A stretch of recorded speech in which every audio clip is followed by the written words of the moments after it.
ညီလေးကိုဒီတနမ်းမှမတွေ့ဘူးတင်နန်းသားတက်လား တနန်းသားတက်ပဲဆိုတော့ကိုရဲ့ကျွန်တော်ဒီနေ့မှတနန်းသားရတာပါဒါပေမဲ့ကျွန်တော်ကအစိုးတနန်းတက်ချင်တာမဟုတ်ဘူး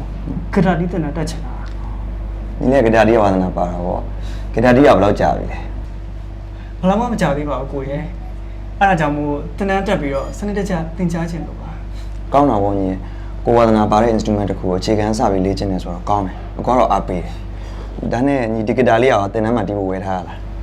ဟုတ်တယ်ကိုဂဒနဲ့ကိုဆိုတော့အိမ်မှာအချိန်ကြီးပြန်ပြီးလေ့ကျင့်လို့ရတာပေါ့ အခုခဏလောက်တီးကြည့်လို့ရမလား တီးစီကို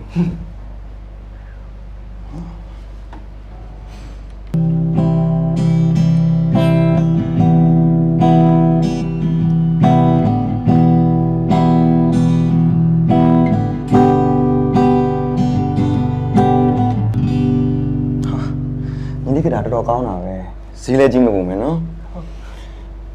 ဂတာပိုင်ရှင်ဖြစ်လာပြီဆိုရင်တော့ကိုယ့်ဂတာကို view site ဖို့လိုတယ်ညီလေး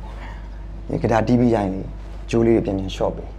မဟုတ်ရင် flat တန်ကောက်တာတို့ဘားတာတို့ဖြစ်တတ်တယ်ပြီးတော့ဂတာဆိုတာကွာရေဆိုလို့မရအောင်ချွေးဆိုလို့မရအောင်